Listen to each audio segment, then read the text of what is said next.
UTI income tax जिसकी भी कराना चाहे, ताला लगवाए संस्था पर और जेल भेजने का काम करे सीएजी के लोगों को।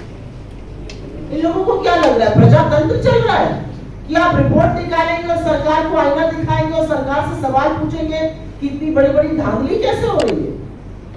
अरे ये सब प्रजातंत्र में किया जाता था। ऐसे ऐसे पेपर फेंक कर एंकर एडिटर तब शो करते थे जब प्रजातंत्र था। अब जब प्रजातंत्र नहीं है तो ऐसी एजेंसीज का क्या मतलब है? लगवा दीजिए तुरंत ताला इस पर और भेजिए जेल। इनकी हिम्मत कैसे हो रही है एक नहीं दो नहीं सात घोटालों का पर्दाफाश करने की। और बड़े बड़े घोटाले, बड़े बड़े मंत्रालयों के घोटाले और ऐसे घोटाले हैं जिन घोटालों से आपके जेब पर डाका डाला जा रहा है, ये याद रखिएगा। लेकिन मोदी जी कहाँ कुछ गलत करते हैं। मोदी जी ने बड़ा पैसा खर्च करके खूब सारे मीडिया प्रचार प्रसार से अपनी एक छवि बनाई थी। दिन भर ईमानदारी ईमानदारी ईमानदारी की उस छवि का दम भरते हैं। अब ये सीएजी रिपोर्टें जो है एक नहीं दो नहीं सात, वो उस छवि को पूरी तरह से ध्वस्त कर देती है, बर्बाद कर देती है। तो कुछ सवाल बनते हैं, लेकिन इस देश विरोधी संस्था को तो बंद होना चाहिए भाई। बहुत गलत बात है, मोदी जी के साथ बड़ी बेइंसाफी है। उनकी नाक के नीचे जो घोटाले और भ्रष्टाचार हो रहा है उसको उजागर कर रहे हैं। भला बताइए ये काम है संस्थाओं का? कैसे ये काम कर रहे हैं? पक्का किसी इंटरनेशनल साजिश का साथ देते हैं।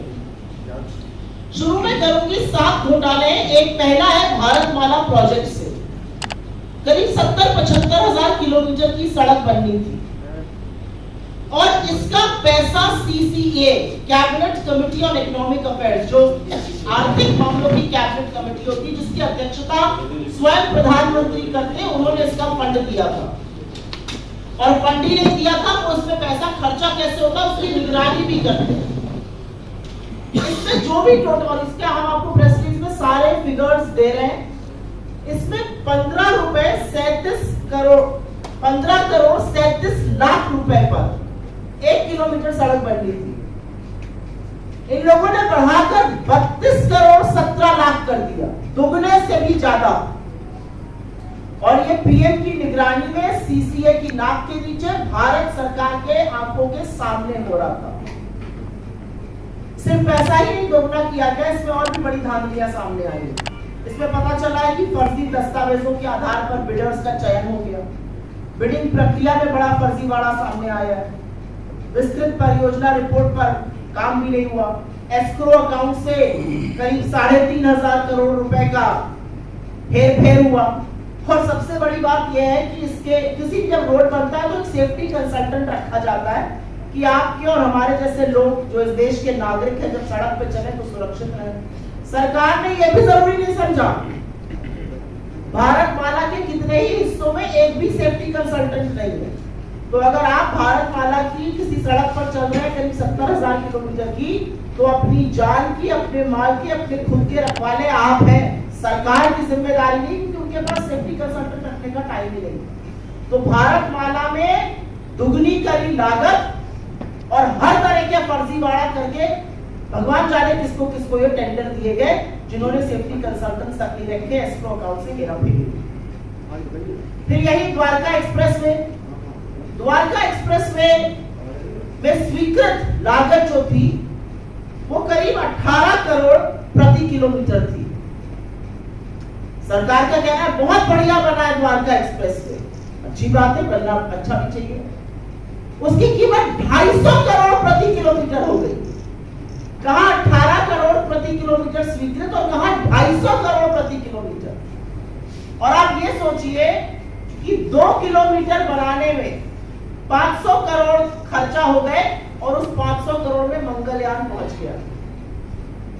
ये सरकार की असलियत है। मंत्रालय ने एक एक्सप्लेनेशन इशू किया, वो सवाल और उजागर करता है। क्या बन गया भाई ऐसा? कौन सा ऐसा विश्व का 8वां नवा अजूबा बना जिसकी कीमत 18 करोड़ से बढ़कर 250 करोड़ प्रति किलोमीटर हो गई? अब ऐसा हाईवे बना हुआ जिसमें आप चेहरा देख सकते होंगे, अन्यथा तो इतना कीमत बढ़ना बड़ा मुश्किल का काम है। महंगाई की वजह से इतनी कीमत बढ़ नहीं सकती है, क्योंकि एस्केलेशन कॉस्ट उसमें होती है।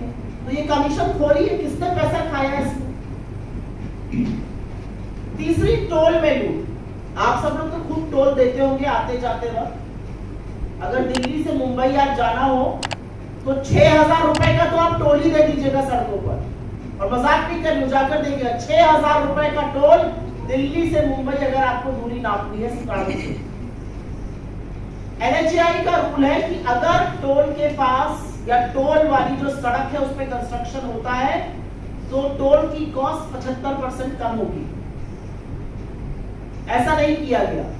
मात्र 5 टोल बूथों का, मात्र 5 टोल प्लाजा का CAG ने एक रैंडम ऑडिट किया और उसमें पता चला कि करीब करीब 132 करोड़ रुपए अवैध वसूल लिए गए लोगों से। मात्र 5 टोल प्लाजाओं की बात कर रहे हैं।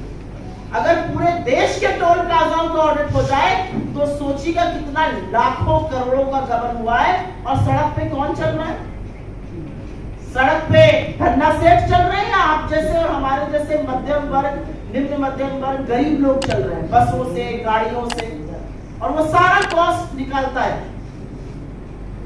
तो 132 करोड़ तो टोल में लूटे, और एक और ऑडिट में पता चला है कि करीब 135 करोड़ NHAI ने राजस्व का नुकसान किया। एक कंसेशन अग्रीमेंट होता है वो कर। आयुष्मान भारत पूरे वक्त लोकसभा में यही सुनाई दे रहा था, हर जगह प्रधानमंत्री इसकी बात करते हैं। ये तो घोटालों का योजना निकली थी।